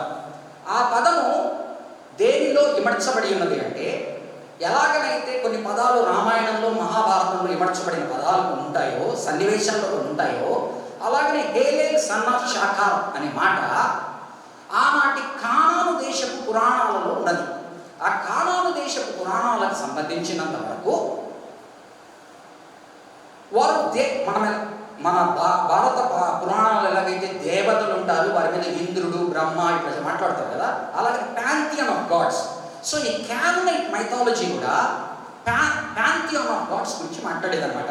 అంటే పలు దేవతలు ఉన్నారు, ఆ దేవతల మీద ఒక దేవుడు ఉన్నాడు అని మాట్లాడు. వాళ్ళ పర్వతం ఎక్కడ ఉంటుంది? ఉత్తర దిక్కున ఒక చోట సభా పర్వతం ఉంటుంది అని మాట్లాడతారు అనమాట. సో యెషయా ఏం చేస్తున్నాడంటే, క్యాననైట్ మైథాలజీ అనగా కానాను దేశంలో మన హైందవులకు, భారతదేశంలో ఉన్న వాళ్ళకి ఎలాగైతే రామాయణము మహాభారతం అనే పురాణాల్లో చెప్పబడిన వాటిల్లోనే, అలాగే వాళ్ళ పురాణాలు, కానానీయుల పురాణాలకు సంబంధించినంత వరకు ఒక దేవతకు సంబంధించిన వాడు, ఆ దేవత కుమారుడు వాళ్ళ దేవతల్లో అత్యున్నతమైన దేవుడు అనేటువంటి వాడికన్నా మించిపోవాలని ప్రయత్నించాడు ఒకసారి. అర్థమవుతుందా? వాడు పైకి హెచ్చించిపోవాలని చూశాడు, ఆఖరికి ఆ దేవాది దేవుడు వాడిని సంహరించి కిందకి తోసేశాడు. ఆ ఉదంతాన్ని ఉపయోగించుకుంటున్నాడు. ఇది మన యొక్క దీనిలో క్రైస్తవ వేదాంతంలోకి చిన్నగా ట్రాన్స్లేషన్ బేసిస్లో ఎట్లొచ్చిందంటే, డైరెక్ట్గా ఈ ప్యాసేజ్ శాటన్ గురించి మాట్లాడుతున్నది అని మాట్లాడతారనమాట. దానికి గల కారణం ఏంటంటే, తేజో నక్షత్రమా వేకువ చుక్క అని రాసిన దాన్ని గ్రీకులోకి వచ్చేటప్పటికి వెలుగు దూత అని వస్తుందన్నమాట. ట్రాన్స్లేషన్స్ ఈరోజు మనకి తెలుగులోకి ఇది వచ్చిందంటే ఒరిజినల్ లాంగ్వేజ్ నుంచి మనకు పాస్ అవుతుంది. హీబ్రూలో నుంచి ఆనాడు మాట్లాడింది క్యాననైట్ పురాణంలో ఏదైతే ఉందో దాన్ని తనకు అనుకూలంగా బాబులోను రాష్ట్రం ఉపయోగించుకుంటున్నాడు యెషయా. ఎలాగనైతే 54, 56 అధ్యాయాల్లో రాహాబు అనే దాన్ని వాడుకుంటాడు. రాహాబు అనేది సముద్రపు దేవత. ఎట్లయితే మన పురాణాల్లో రాక్షసులు దేవతలు చేస్తే సాగర మదనంలో నుంచి అమృతం వచ్చింది అన్నట్లుగానే, వాళ్ళ పురాణాల ప్రకారంగా ఆ దేవుడు ఇందాక ఎలియోన్ అని చెప్పాను కదా, ఈ హెలెల్ ఆఫ్ షాకార్ అని ఎవడైతే హెచ్చించుకున్నాడో వాడిని జయించిన దేవుడు ఎలియోన్ అనేవాడు. రాహాబు అనేటువంటి సీ మాన్స్టర్ అంటే లోకమంతా కూడా తన క్రిందకు రాకముందర ఆ దేవతల్లో భాగమైన అది దేవుడు అనబడేవాడు ఈ యొక్క పోరాటాలన్నీ చేసి తన కిందకి వీటిని తెచ్చుకున్నాడు. సో బైబిల్ గ్రంథం ఏం చేస్తుందంటే, ఈ యొక్క బయట పురాణాలను వాడుకునేటప్పుడు ఆ పురాణాల్లో ఉన్న పదజాలాన్ని తీసుకుంటుంది, కానీ వాటికి ఆథెంటిసిటీ ఇవ్వదు. కానీ మనము చిన్నగా ట్రాన్స్లేషన్స్ గురించి మనకు వచ్చేదాన్ని బట్టి ఆ హెలెల్ అనే వర్డ్ ఫస్ట్ గ్రీక్ ట్రాన్స్లేషన్. ఎందుకని? ఆనాటి హీబ్రూ అరమాయిక్లో ఓల్డ్ టెస్టమెంట్ రాయబడి ఉన్నది. దాన్ని తర్వాత లేటర్ ఆన్ చదివిన వారు గ్రీక్లో చదువుకున్నారు. దాన్ని సెప్ట్యుజింట్ అంటాం అనమాట. 70 మంది కలిసి రాసిన దాన్ని గ్రీక్ ఓల్డ్ టెస్టమెంట్. ఆ తర్వాత నూతన నిబంధన సమయం వచ్చేటప్పటికి లాంగ్వేజ్ ఏంటి? లాటిన్. గ్రీక్ నుంచి లాటిన్కి వచ్చింది. సో గ్రీక్ నుంచి లాటిన్కి వచ్చినప్పుడు ఈ హెలెల్ ఆఫ్ షాకార్ అని కానాను పురాణాల్లో ఉన్నదాన్ని గ్రీక్ దగ్గరికి వచ్చేటప్పటికి వెలుగుదూత, షైనింగ్ సన్ అని వచ్చినది. ఇక్కడికి వచ్చేటప్పటికి లూసిఫర్ అనే పేరు యాడ్ చేయబడింది దానికి.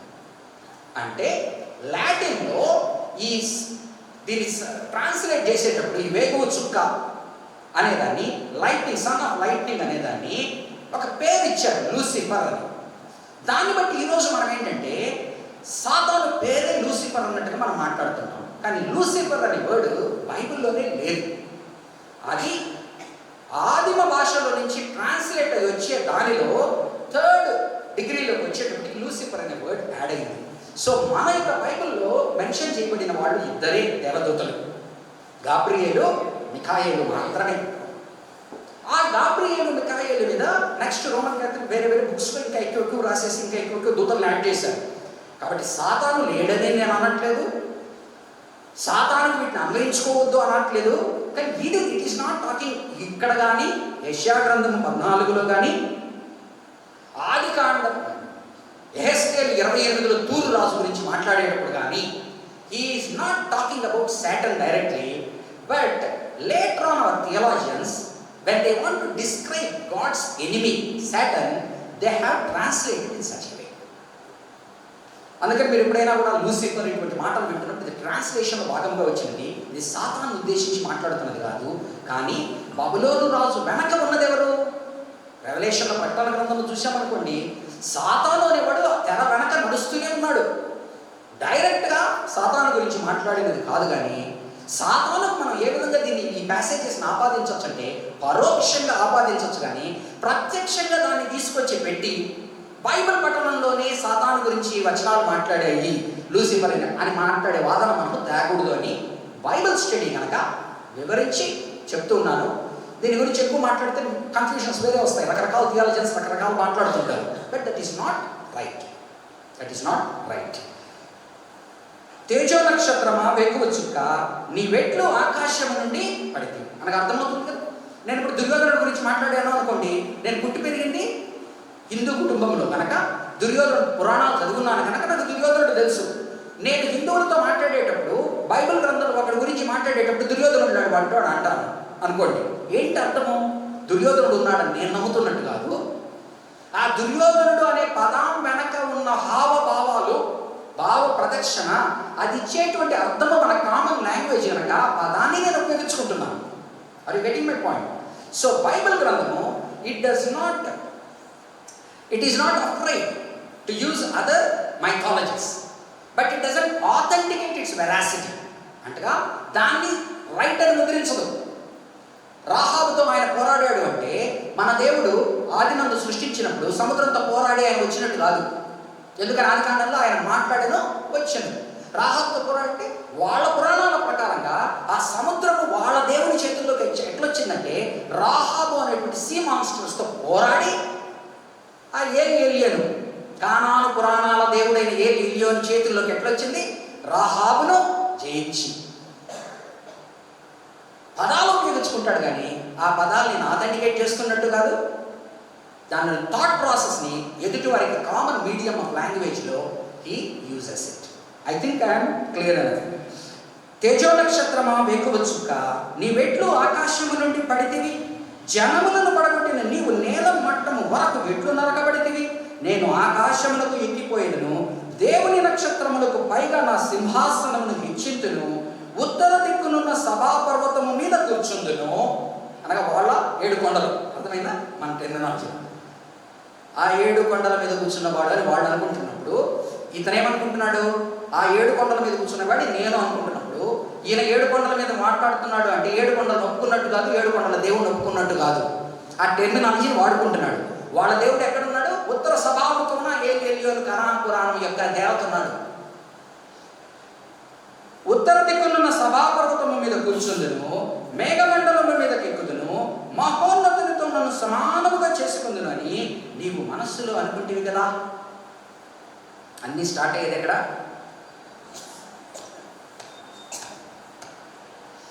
నీవు మనస్సులో అనుకుంటేవి కదా.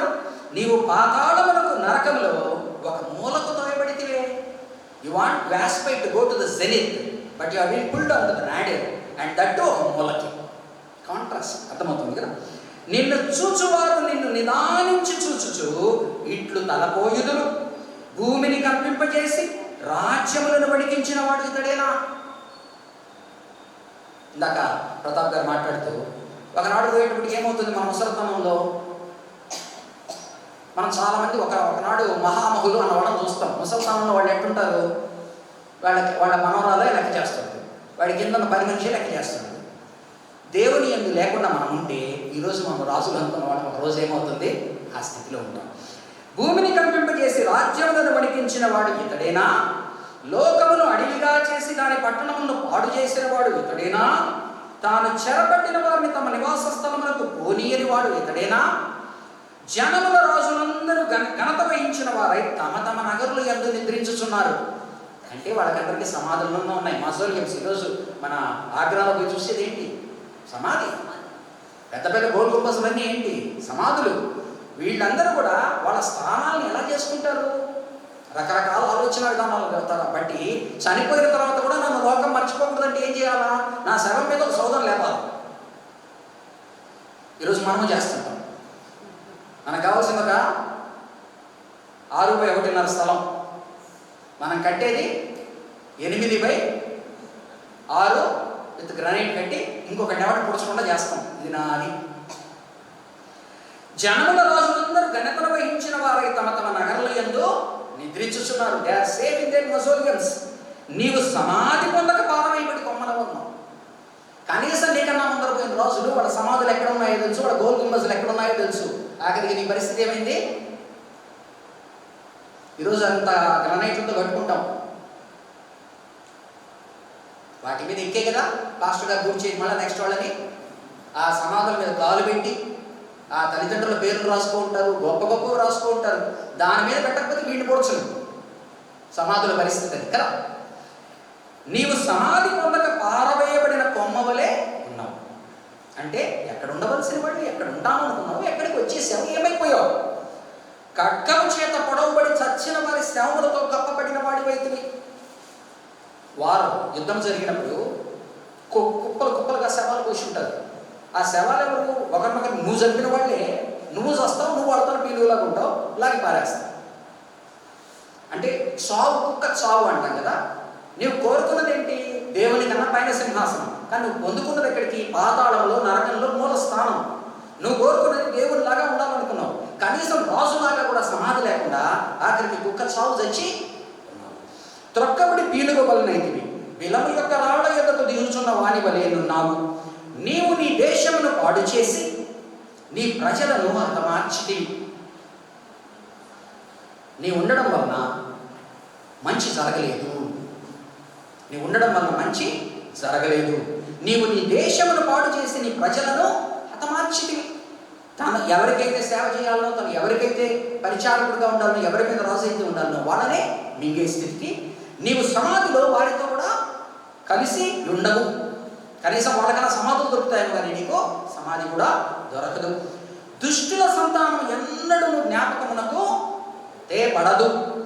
వారు పెరిగి భూమిని స్వతంత్రించుకొని పట్టణములతో లోకమును నింపకుండునట్లు తమ పితరుల దోషమును బట్టి అతని కుమారులను వధించుటకు దొడ్డి సిద్ధపరచుడి అంటున్నాడు. ఏమంటున్నాడంటే, ఒక రాజు ఒక రాజ్యంలో రాజును చంపారనుకోండి, రాజును మాత్రం చంపగలరు. ఆ రాజు కొడుకు, కోడలు, మనవడు, వారి యొక్క ఉంపుడు గట్టికి పుట్టిన వాళ్ళని అందరినీ చంపేస్తారు. ఎందుకని?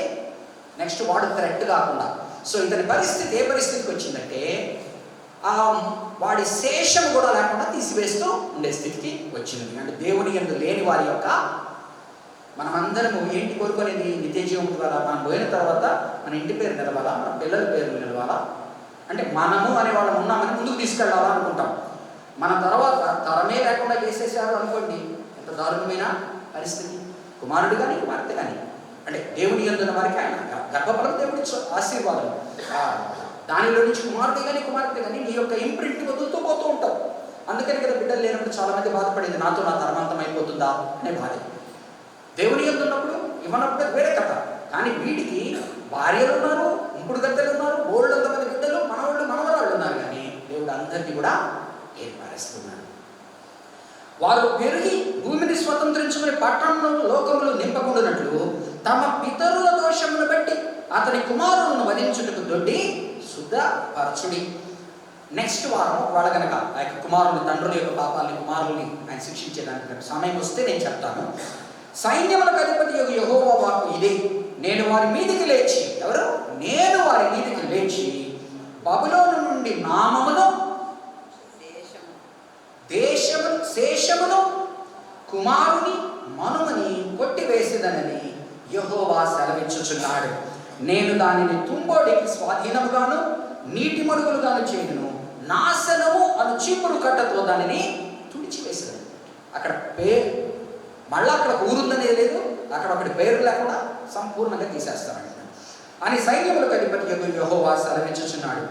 సైన్యములకు అధిపతి యెహోవా ప్రమాణపూర్వకముగా ఇలాగ సెలవిచ్చుచున్నాడు, నేను ఉద్దేశించినట్లు నిశ్చయముగా జరుగును, నేను యోచించినట్లు స్థిరపడును. అంటే ఇదేదో మాట్లాడేసి నేను మనసు మార్చుకునేది కాదు. It is a declaration, it's a decree. I have passed, I will not change my mind. నా అగెన్స్ట్గా ఉండేవారిని నేను చేయబోయేది ఇది. నేను ఉద్దేశించినట్లు నిశ్చయముగా జరుగును, నేను యోచించినట్లు స్థిరపడును. నా దేశంలో అష్షూరును సంహరించదను. ఫస్ట్ 8 ఎవరున్నారు వీళ్ళకి? ఇక్కడ ఇంకా బబులోను రోజు తెర మీదకి రాలా. అష్షూర్కి ఈ గతి పడుతుంది, నెక్స్ట్ బబులోనికి ఈ గతి పడుతుంది. నెక్స్ట్ ఎవరెవరైతే సోకాల్డ్ అష్షూర్ అని, బబులోన్ అని లేస్తారో ఇట్లా, అనగా ప్రదేశాల్లో ఉన్న రాజులు అని కాదు. చాలాసార్లు మనం ఇరాక్లో రాజు, ఇరాన్లో రాజు, దేవునికి విరుద్ధంగా ఉండేవాడు ఎక్కడున్నా, క్రైస్తవ దేశంలో ఉన్న వాడి పేరు బబులోనే, వాడి పేరు అష్షూరే ఆయన దేశంలో. నా దేశంలో అష్షూరుని సంహరించదను, నా పర్వతముల మీద వానిని నలగదొక్కెదను, వాని కాడి నా జనముల మీద నుండి తొలగిపోను. చెప్పాడు కదా, ఇజ్రాయేల్ అయితే చెరలోకి పెడుతుంది కానీ యూదా మీద నుంచి మాత్రము రాదు అని. అందుకని హిస్కియా టైంలో ఏం చేస్తాడు? సెన్నాకరి లోపలికి వస్తాడు కానీ లోపలికి రాలేని పరిస్థితులు తెస్తాడు కదా. వాని కాడి నా జనుల మీద నుండి తొలగిపోవును, వాని భారము వారి భుజము మీద నుండి తొలగింపబడును. సర్వలోకమును గురించి, ఎవరి గురించి చెప్తున్నాడు ఇది? ఆనాటి అష్షూరు గురించి కాదు, ఆనాటి బబులోను గురించి కాదు. సర్వలో అంటే ఈ టైం సైకిల్లో నడుస్తూ పోతూ ఎంతమంది అష్షూరులు వస్తారో, ఎంతమంది బబులోనులు వస్తారో రెండే ఉండేది దేవునికి తెలిసినందుకు. దేవుని యందు ఉన్న ప్రజలు, దేవుని యందు లేని ప్రజలు. ఆ దేవుని యందు లేని ప్రజల్లో కొంతమంది చెడ్డవాళ్ళుగా కూడా ఉంటారు, కొంతమంది దుష్టులుగా ఉంటారు. దేవుని యందు ఉన్న ప్రజల్లో కలకాలం దుష్టుడుగా ఉండలేవు. కొంతవరకు నీ ఏదైనా దుష్టత్వం ఉంటుంది కానీ దేవుని ప్రజలలో దుష్టత్వము. సర్వలోకమును గురించి నేను చేసిన ఆలోచన ఇది, జనులందరి మీద చాపబడిన బాహువు ఇదే. సైన్యములకు అధిపతి యెహోవా దానిని నియమించి ఉన్నాడు. రద్దుపరచగలవాడెవడు? బాహువు చాచినవాడు ఆయనే, దానిని త్రిప్పగలవాడు. ఇక్కడతో పెంచుకున్నాం. నెక్స్ట్ నుంచి ఫిలిస్తీ గురించి మాట్లాడతాడు. ఆ యొక్క 15వ అధ్యాయంలో మోవాబు గురించి మాట్లాడతాడు. కాబట్టి దీన్ని కంటిన్యూషన్గా ఫిలిస్తీలోకి నెక్స్ట్ 16వ అధ్యాయం ధ్యానంలో దీన్ని కలుపుకుందాం, గొలుసులాగా, కనెక్టింగ్ లింక్ లాగా. ఓకే, కాబట్టి ఈరోజు మనం మాట్లాడుకున్న మాటలు మరొకసారి చూసుకున్నామంటే, దేవుడు లేని రాజ్యాన్ని అష్షూరు, బబులోను పేరుతో పిలుస్తున్నాడు. ఆ బబులోను పేరు ఈరోజు కాదు, బాబేలు గోపురం నుంచి ప్రారంభమైంది. ప్రకటన గ్రంథంలో బబులోను ప్రాంతం గురించి మాట్లాడిన ప్రతిసారి ఆయన మాట్లాడేది దేవునికి విరుద్ధంగానున్న రాజ్యం. అది రకరకాల పేర్లతో పైకి లేస్తుంది, పడగెత్తుతుంది. కానీ దానికి అన్నిటికీ కలిపి ఫస్ట్ బాబేలు, ఆఖరిలో చూపించిన బబులోను బట్టి అది Babylon is name of godless country, godless people. కాబట్టి వారందరినీ నేను శిక్షిస్తాను, కానీ నా వారిని నేను రక్షిస్తాను. ఆ శిక్షించిన వారు ఎంతెంతైతే హెచ్చించుకుంటారో వాళ్ళు దేవుని ప్రజలైన వారు వాళ్ళంతంత తగ్గిపోవడం చూస్తారు, అంతంత అధోగతి పాలు కావడం చూస్తారు. దుష్టుని యొక్క కుమారులు, కుమార్తెలు, దుష్టుల సంతానం ఎన్నడూ జ్ఞాపకమునకు తేబడదు. నా దుష్టత్వం మనతో పోదు. జాగ్రత్తగా గుర్తుపెట్టుకోండి. చాలాసార్లు మనం మనతో పోతుంది అనుకుంటాం, పోదు. దుష్టుల సంతానం ఎన్నడూ జ్ఞాపకమునకు తేబడదు. వారు పెరిగి భూమిని స్వతంత్రించుకుని పట్టణములతో లోకమును నింపకుండునట్లు తమ పితరుల దోషమును బట్టి అతని కుమారులను వధించుటకు దొడ్డి సిద్ధపరచు. So let us not be people who will not only earn the curse of the Lord, but also pass on this curse to our next generations and will remain as a godless generation. కాబట్టి దేవుని యందు ఉందాం, దేవునికి ఎదురు నిలబడేటువంటి ఆయుధం ఏది లేదు, నిలబడేటువంటి దేశం ఏది లేదు, నిలబడేటువంటి రాజ్యాంగం ఏది లేదు. అన్నింటినీ దేవుడు తన కిందకి చేర్చుకుంటాడు. అది ఆయన ఆల్రెడీ పాస్ చేసేస్తున్నాడు డిగ్రీ. మన సమయాల్లో కొంత చూస్తాము, ఆఖరి దినాన ఆయన అంతా కూడా. అందుకని యేసు ప్రభు ఏమంటాడు, ఎంతోమంది ప్రవక్తలు చూడాలనుకుంటున్న దినములు ఈ దినం మీరు చూస్తున్నారయ్యా అంటాడు నూతన నిబంధన ప్రజలతో. కానీ వాళ్ళకి దానికి సిగ్నిఫికెన్స్ అర్థం కాదు. We never know that we are in history unless afterwards somebody writes our history. But we are standing in a pivotal point in our histories. Do not take it lightly. దేవుడు తన యొక్క కార్యములు మన తరములో చేశాడు, మన మధ్యన చేశాడు, మన చరిత్రలో భాగం. కాబట్టి దానికి తగిన రీతిగా దేవుడిని వెంబడిస్తూ మనం ముందుకు వెళ్ళి దేవుడికి ఇష్టలుగా ఉందాం, ఆశీర్వదింపబడేవారిగా ఉందాం.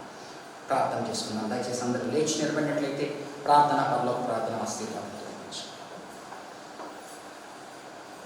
పరిశుద్ధమైన దేవానైనా ఈ దినము వాక్యము నీ చేతుల్లో పెట్టుకుంటూ, మరి డివోషన్లో వచ్చిన శ్రేష్టమైన వాక్యాన్ని, బైబిల్ పఠనంలో మరి తండ్రి స్టడీలో వచ్చిన వాక్యాన్ని నీ చేతులకు సమర్పించుకుంటూ, ఇది మా హృదయాల్లో అర్థం కాగలిగినట్లుగాను, నిలవగలిగినట్లుగాను, అన్వయించుకుని ఆచరించగలిగినట్లుగాను, ఆశీర్వదింపబడగలిగినట్లుగాను ఈ వాక్యము మాలో జీవము కలిగి చేయగలగాక. ఇటు రీతిగా ప్రభు నామమున ప్రార్థిస్తున్నాము తండ్రి, ఆమేన్. పరలోకమందున్న మా తండ్రి, నీ నామము పరిశుద్ధపరచబడుగాక, నీ రాజ్యము మాకు వచ్చుగాక, నీ చిత్తము పరలోకమందు నెరవేరినట్లు భూమి మీద నెరవేరుగాక. మాకు కావలసిన ఆహారం నేడు మాకు దయచేయండి. మా రుణస్తుల్ని మేము క్షమించిన ప్రకారం మీరు మా రుణములను క్షమించు. మమ్మల్ని శోధనలు పడక అక్కడి నుంచి తప్పించు. ఎందుకంటే రాజ్యము, బలము, మహిమ నిరంతరము నావు తండ్రి, ఆమేన్. త్రియేక దేవుని ఆశీర్వాదము, కాపుదల, భద్రత బైబిల్ స్టడీ కూడి వచ్చిన వారి మీదను, మరి ఈ సందేశమును విన్న వారి మీదను, మరి మన సంఘము మీదను ఇప్పుడు ఎల్లప్పుడూ సదాకాలము తోడై ఉండుగాక. ఆమేన్. God bless.